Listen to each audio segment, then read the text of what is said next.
Hello दोस्तों, आप सबका स्वागत है मेरे इस चैनल में। मेरे इस चैनल में आपको हमेशा इंटरेस्टिंग वीडियो मिलता रहेगा जो आपके नॉलेज को हमेशा बढ़ाता रहेगा, एनहांस करता रहेगा। चलिए आज का पहला वीडियो शुरू करते हैं। आज का पहला वीडियो है वोल्कानो के ऊपर, जिसे हम ज्वालामुखी भी कहते हैं। हमें पता है कि ज्वालामुखी धरती के अंदर से लावा निकलने से बनता है। पहले हमारे धरती के ऊपर लावा का बड़ा बड़ा पहाड़, ये ज्वालामुखी का बड़ा बड़ा पहाड़ नहीं रहता था। पहले धरती के अंदर से गरम गरम मैग्मा निकलते रहता है। वो जैसे ही धरती के ऊपर आता है वो लावा का रूप ले लेता है, ठंडा होकर लावा का रूप ले लेता है। हमारे धरती के अंदर से मैग्मा निकलते रहता है, जिसे हम लावा कहते हैं। इसी मैग्मा के निकलने के क्रिया को वोल्कानो कहते हैं, ज्वालामुखी कहते हैं। हमारे धरती के अंदर से मैग्मा निकलते रहता है, हमेशा निकलते रहता है, जिसे हम लावा कहते हैं। पर जब वो मैग्मा निकलते रहेगा, उसके बाद वो धरती के ऊपर एक पहाड़ का शक्ल ले लेता है। पहले पहाड़ नहीं रहता है। जब मैग्मा निकलते वो धरती के ऊपर आके पहाड़ का शक्ल ले लेता है। जब मैग्मा ठंडा हो जाता है उसे ही हम लावा कहते हैं। इसमें हमें दो चीज़ ध्यान में रखना है। पहले तो धरती के अंदर से क्या निकलता है? मैग्मा निकलता है। वो जब धीरे धीरे बाहर निकलता है, वो ठंडा होते होते वो तो हमेशा निकलते रहेगा। निकलने के बाद बाहर आके वो ठंडा हो जाएगा। ठंडा होने के बाद उसे लावा कहते हैं। वैसे ही निकलते निकलते वो शंकु के आकार का दिखने लगता है। शंकु के आकार मीन्स कोन। कोन, आप आइसक्रीम का कोन खाए होंगे, वो कोन की तरह दिखने लगता है। कई एग्ज़ाम में ऐसा क्वेश्चन भी आ जाता है, हमें पूछते हैं कि मैग्मा ठंडा होकर क्या बनता है। तो हमें हमेशा ध्यान रखना चाहिए, मैग्मा ठंडा होकर लावा बनता है।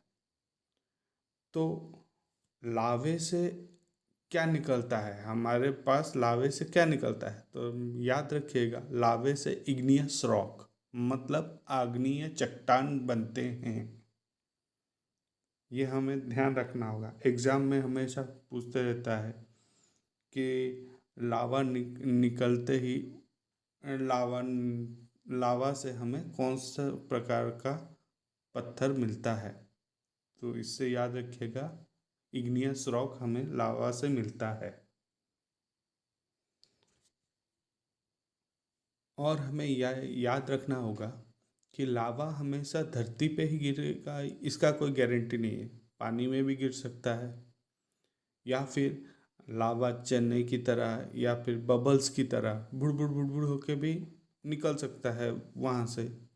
गारंटी नहीं है कि लावा हमेशा पानी की तरह ही निकलेगा, मतलब एक लहर की तरह बहेगा। वैसा कुछ गारंटी नहीं है।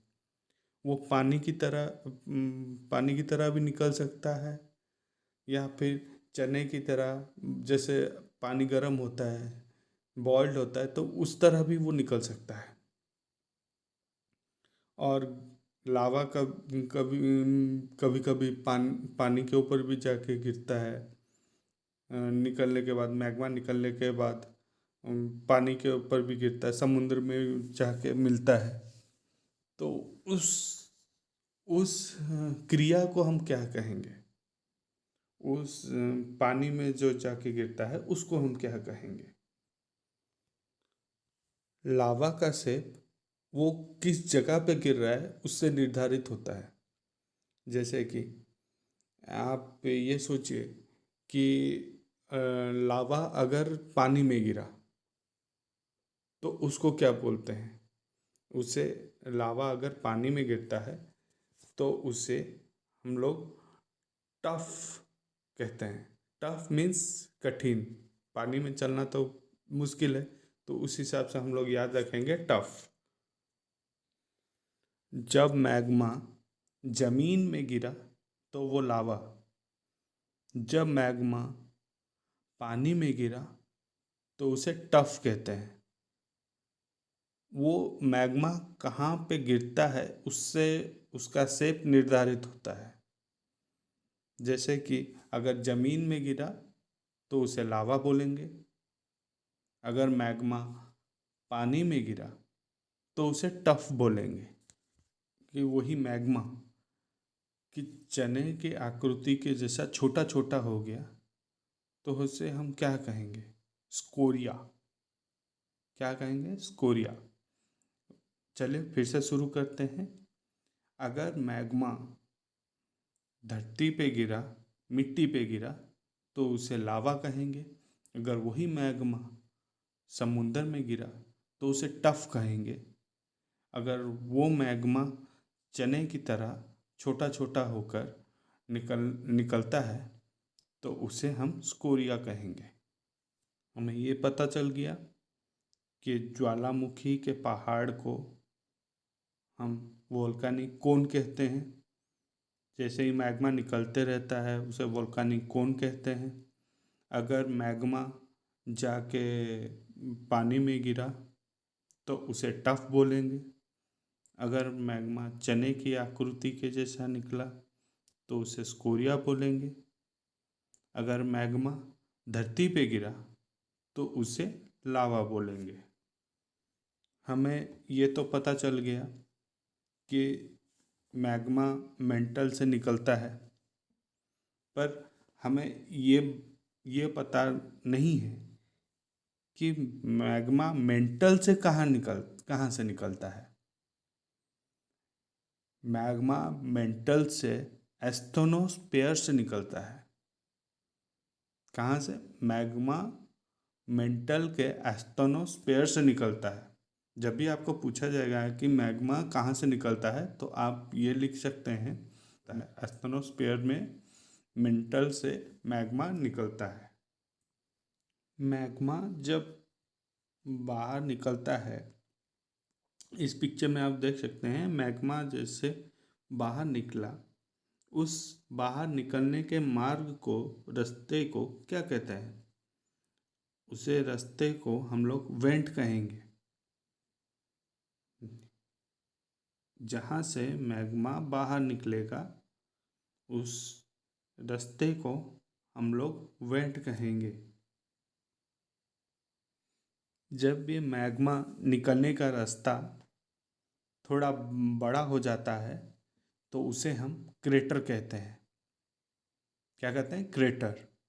जब मैग्मा जिस रास्ते से निकलता है उसे हम वेंट कहेंगे। अगर वो थोड़ा सा बड़ा हुआ, क्रेटर कहेंगे। अगर उससे भी बड़ा हुआ, झील के आकार का हुआ बड़ा सा, तो उसे हम कॉल्डेरा कहेंगे। फिर से बोलते हैं, जब मैग्मा के निकलने के रास्ते को हम वेंट कहेंगे। उससे बड़ा हुआ, वेंट से अगर बड़ा हुआ तो क्रेटर कहेंगे। अगर क्रेटर से भी बड़ा हुआ, कॉल्डेरा कहेंगे। जब ज्वालामुखी का निकलने का रास्ता बहुत बड़ा हो जाता है, कॉल्डेरा के साइज का हो जाता है, तो एक झील के जितना बड़ा दिखता है, उसे ही कॉल्डेरा बोलते हैं। पर अगर उसी कॉल्डेरा में बरसात का पानी जमा हो जाए, झील जैसा दिखने लगे, हम गीज़र कहेंगे। गीज़र हम इसलिए कहेंगे क्योंकि जब काल्डेरा में मैग्मा लावा के रूप में निकलता है, तब मेंटल से निकलते समय मैग्मा एस्थेनोस्फेयर से निकलते समय लिथोस्फेयर में जब दाखिल होता है तो वहाँ पे बड़े बड़े पानी के पॉकेट्स रहते हैं। जैसे कि हम लोग जानते हैं, जब हम कोई ट्यूबवेल लगाते हैं या फिर कुआं खोदते हैं तो अंदर पे जो पानी है, पानी रहता है लिथोस्फेयर में, वहाँ से हम लोग पानी निकाल पाते हैं ट्यूबवेल और कुएं के माध्यम से।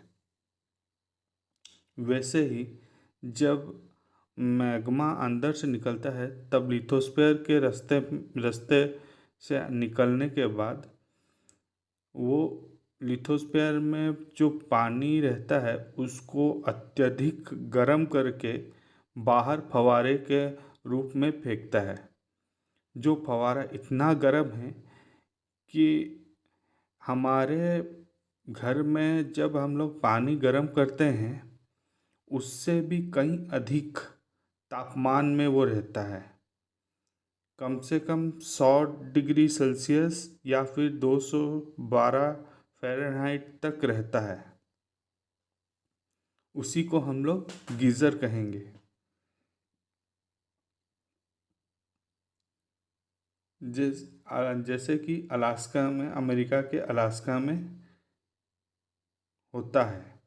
अब हम बहुत कुछ जान गए हैं वोल्कानों के बारे में, ज्वालामुखी के बारे में, ज्वालामुखी कहाँ से निकलता है, मेंटल कहाँ पे स्थित है, एस्टोनोस्फेयर में स्थित है। जब मैग्मा ठंडा होकर निकलता है तो उसे हम लावा कहते हैं। जब मैग्मा ठंडा होकर लावा के शक्ल में आ जाता है, ऐसे ही प्रक्रिया बारंबार ऐसे ही प्रक्रिया होते रहता है तो उससे वोल्कानिक कोन बनता है, जिसको हम लावा का पहाड़ भी बोल सकते हैं या वोल्कानों का पहाड़ बोल सकते हैं। अगर वही लावा जाके समुंदर में गिरता है या फिर पानी में गिरता है तो उसे हम टफ कहते हैं। अगर वही लावा बाहर उछलता है, चने की आकृति की तरह दिखाई देता है, तो हम उसे स्कोरिया कहते हैं। और जिस मार्ग से लावा निकलता है उसे हम वेंट कहेंगे। अगर वही मार्ग थोड़ा ज़्यादा बड़ा हो जाए तो हम उसे कार्टर कहेंगे। अगर वही कार्टर उससे भी ज़्यादा बड़ा हो जाए, झील के आकृति के समान हो जाए, तो हम उसे कॉल्डेरा कहेंगे। आज के वीडियो में बस इतना ही। दूसरे वीडियो में फिर मिलेंगे। ऐसे ही नॉलेजेबल वीडियो में लाता रहूँगा। तब तक के लिए बाय।